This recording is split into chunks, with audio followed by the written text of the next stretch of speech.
Vietnam veterans have been long involved in holding the government accountable for POWs and MIAs. We have, I think, when the war ended, we had a little over 2,500 missing in action, unaccounted for.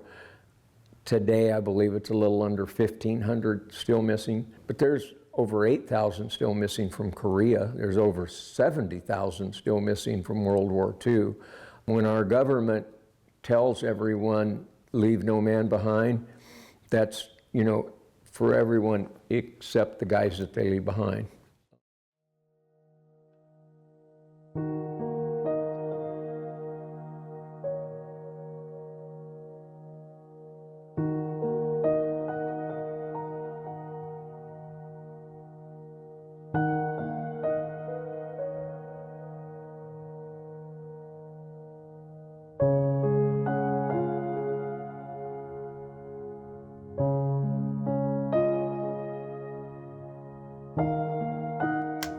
We would ask that you would accept what we do here this afternoon, to hear the words we speak, the prayers we offer, and the hymns that we sing.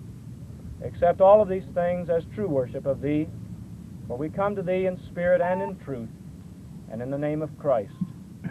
Amen.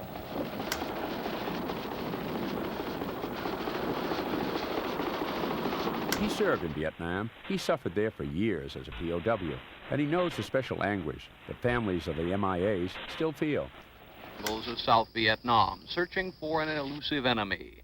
The temperature is almost 100 degrees, and the jungle stifles even the tiniest breeze.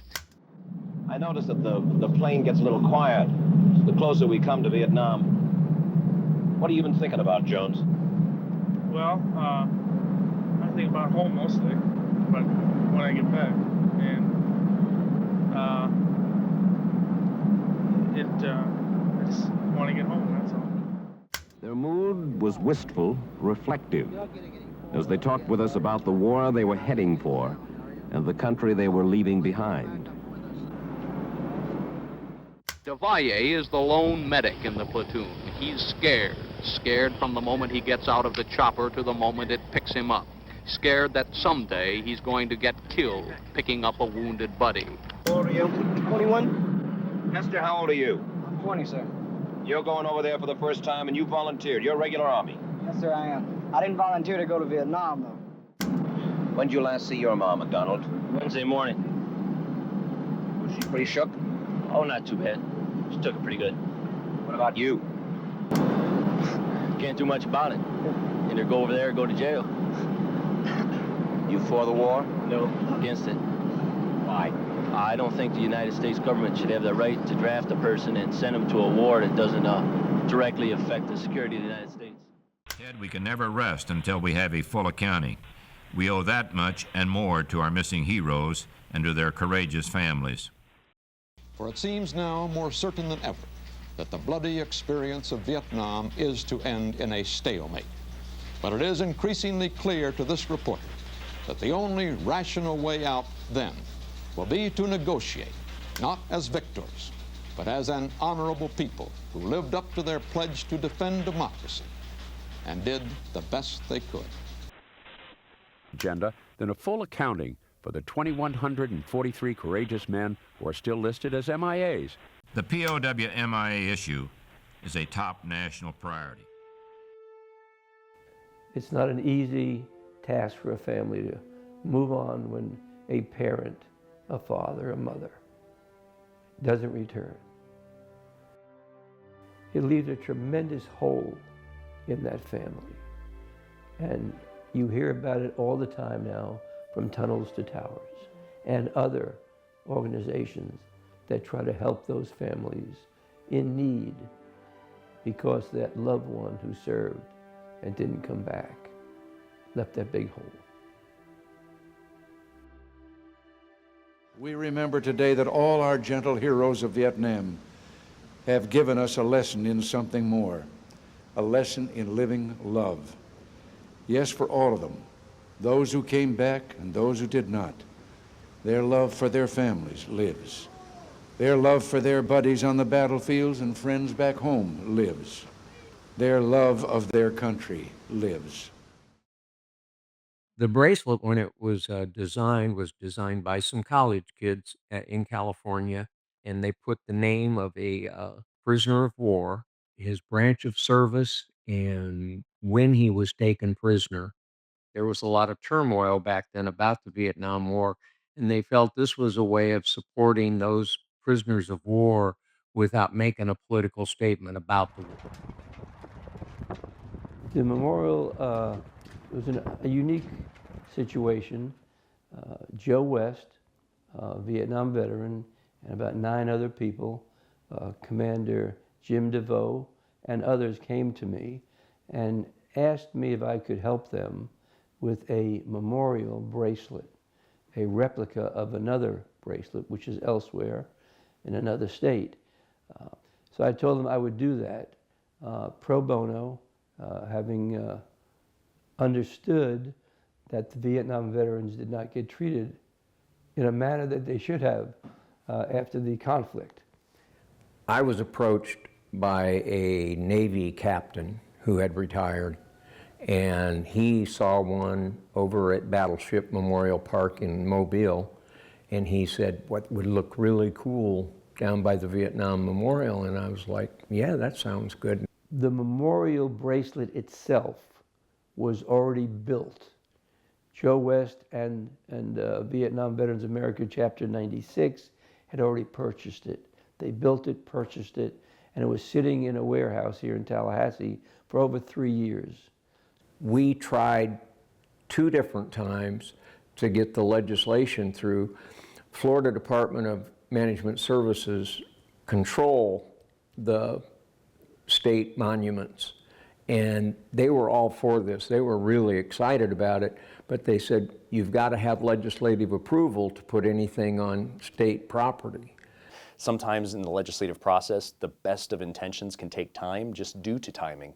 We're here for 60 days, there's a limited window and bandwidth, and depending on what's going on with the economy or anything else for that matter, the budget, there's things that can distract you from otherwise very noble initiatives. And it isn't that that shouldn't have gotten done or that people didn't want to get it done, but I think the timing and the stars aligned for when we actually did make it happen, and we're all better for it.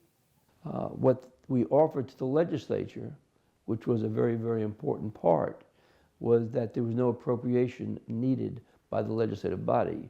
We already built it, we will pay for having it placed, and we will maintain it.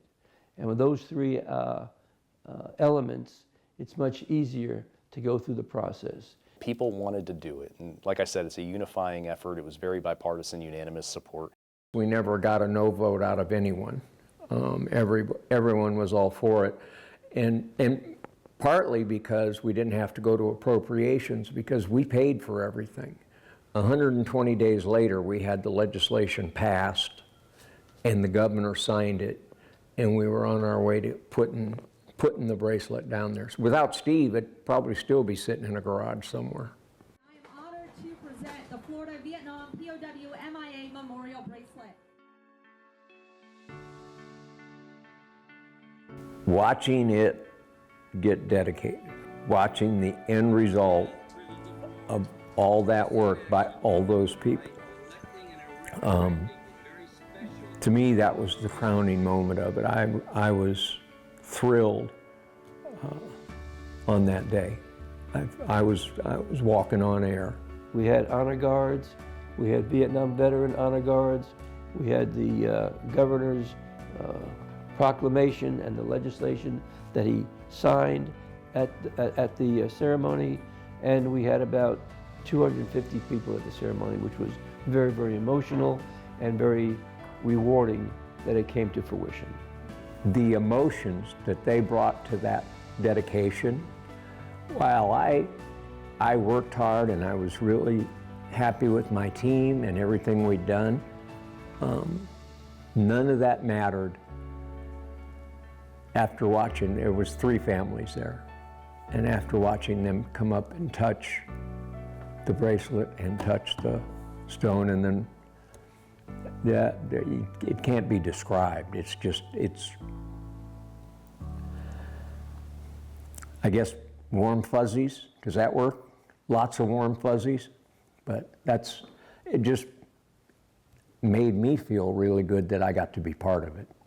That bracelet would not have been possible without the involvement of Joe and Stephen and all the stakeholders who helped raise the money and make the vision turn into a reality. It's their belief, their passion, their drive, their commitment that allowed somebody like myself and Mike G. Lombardo to file the bill that eventually became the memorial. They did the hard work, and my hat's off to them. I salute them. So the legislative process was one of the smoother bills that I've ever had to get through because it felt good. It was the right thing to do. So we went through committees, went to the floor. It was an amazing time every step of the way, getting to tell a compelling story, obviously getting to share stories on the bracelets that I've worn, and certainly others do as well. And so yeah, it was a great opportunity to highlight something that felt good, but something that's also very meaningful.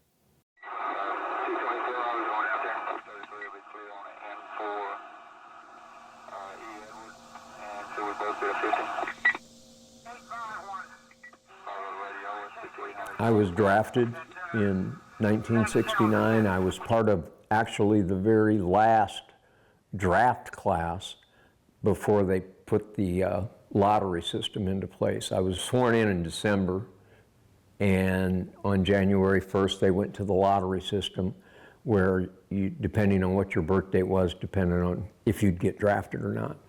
The draft lottery, a live report on tonight's picking of the birth dates for the draft. Draft number was up over 200, so I'd have never served. But I went in December 2nd.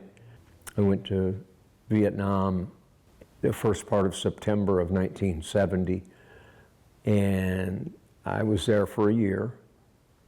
I came home and got out of the military and had difficulty adjusting and had some mental health issues that I didn't know there were mental health issues when I had them.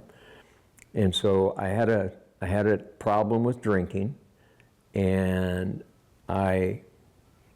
giving you an idea how good I was at making decisions in my early 20s, I decided the best way to probably, help my drinking problem was to go in the Navy.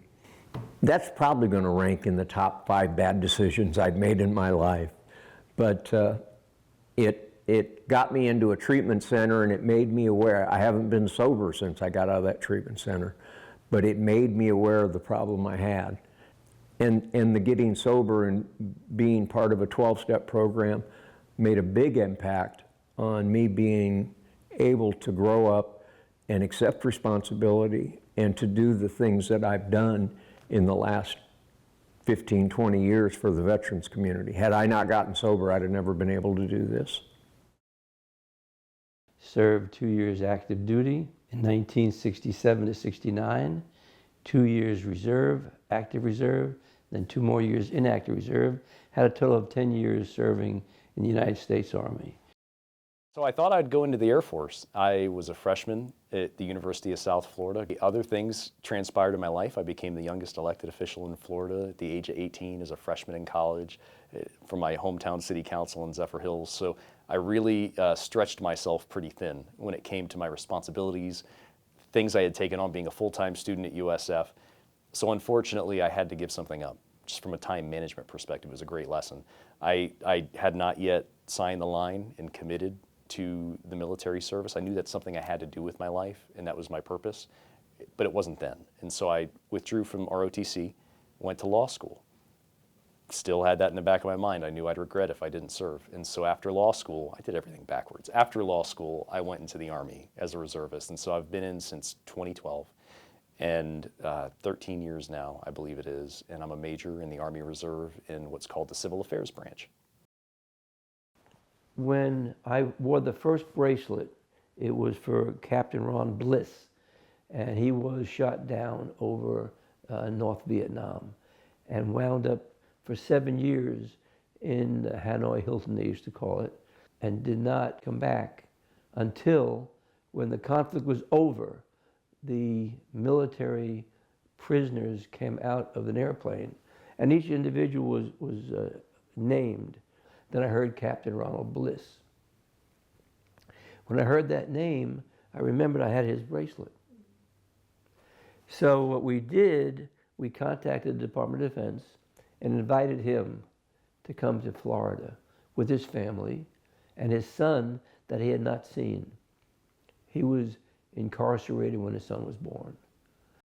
William K. Caldwell is the name of the bracelet. The first individual that I wore as a bracelet. I chose a random name. You can actually choose random names, or if you happen to know somebody like I later have in life, you can also then pick the name of an individual who is on the wall to become a bracelet. And so I still have William K. Caldwell's bracelet. He was a sergeant in the Air Force, and he went down on Christmas Eve in 1965. And I now have my wife's Uncle Tom, Thomas Clem, who's from New Paris, Indiana. He was a Marine Corps aviator, an A-6 intruder.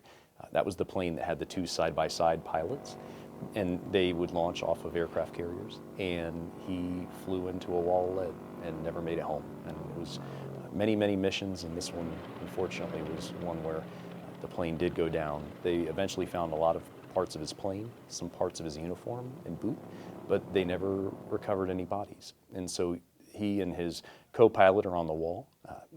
One of his letters that he would write home, he was a prolific writer, indicated that he would love to be buried in Arlington if he never made it home. So fast forward to 2016, I kind of took upon myself for the family to really try to have a memorial headstone put at Arlington with full military service and honors through the Marine Corps. It took quite a few years, and just last year in April of 2024, all those years, we were able to finally get a memorial headstone and full military honors at Arlington, so very, very, very special. And I also proudly have a bracelet for Uncle Tom.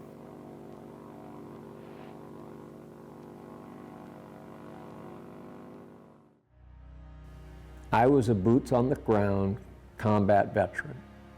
And I guess maybe my perspective is a little different from people that weren't there.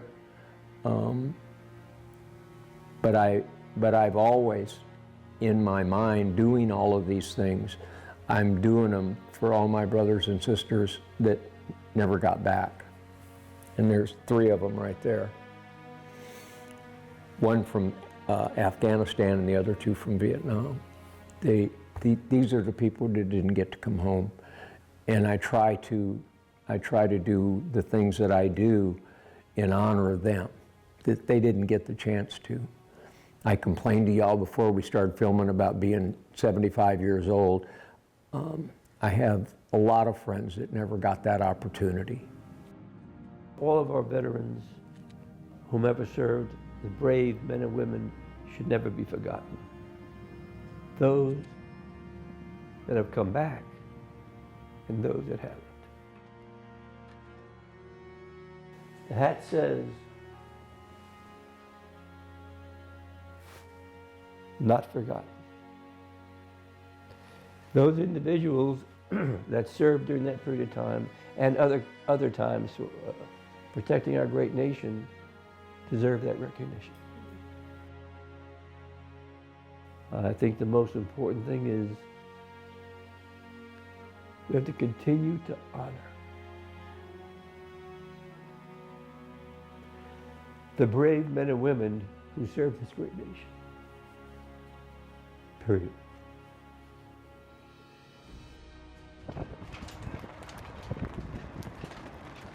It transcends more than just the Vietnam era and those who served then, because there's a lot of bracelets for folks that served in Enduring Freedom or Afghanistan or Iraq and some of the post 9/11 conflicts that we've all grown up experiencing and living through. So it was important to create this memorial to help remember those who served and who paid the ultimate sacrifice and never made it home. And then there are those that did make it home, right? Eventually, the whole purpose of the bracelet was that if a service member came back and you had a bracelet, you cut it up and you sent it to the family. To see the bracelet at the state capitol, it brings us all together, whether you're from South Florida, Tampa, Orlando, Jacksonville, Pensacola. This is the hub of the state of Florida for government. And so to have it represented here, it brings us all together. I get to look out my window and see that beautiful bracelet right across the street at the Vietnam War Memorial with the big giant flag flying. And it's really a great reminder of the good you can do with the time that you have here. As a service member myself, the memorial, the bracelet, it helps me to realize that I may think that things are bad, but they can get a whole lot worse. And so when I think of my bracelet, when I look at it, whether it's while I'm in training, military duty, I'm in a tent in the woods, and I'd rather be at home in my own bed. You look down at that and you're like, nah, like this ain't bad. This is camping. This is not bad at all. This guy gave it all for his country. And so it's moments like that, when you're on the last mile of a long run and you're tired and you just want to start walking, you look down at the bracelet and you say, I can do this, one more lap. It brings all veterans together, regardless of branch or time of service, whether you saw combat or didn't see any deployments at all and you were just stateside. It brings us all together and unites us. It's something that we all can believe in and represent. And I think in a time like today where politics seems so divisive, more than ever before, it reminds us that there are still many things that can bring us all together. Veterans are one of those, and certainly honoring fallen service members of those that never made it home and their families is the biggest way we can do that. So it's a uniting piece of art and memorial.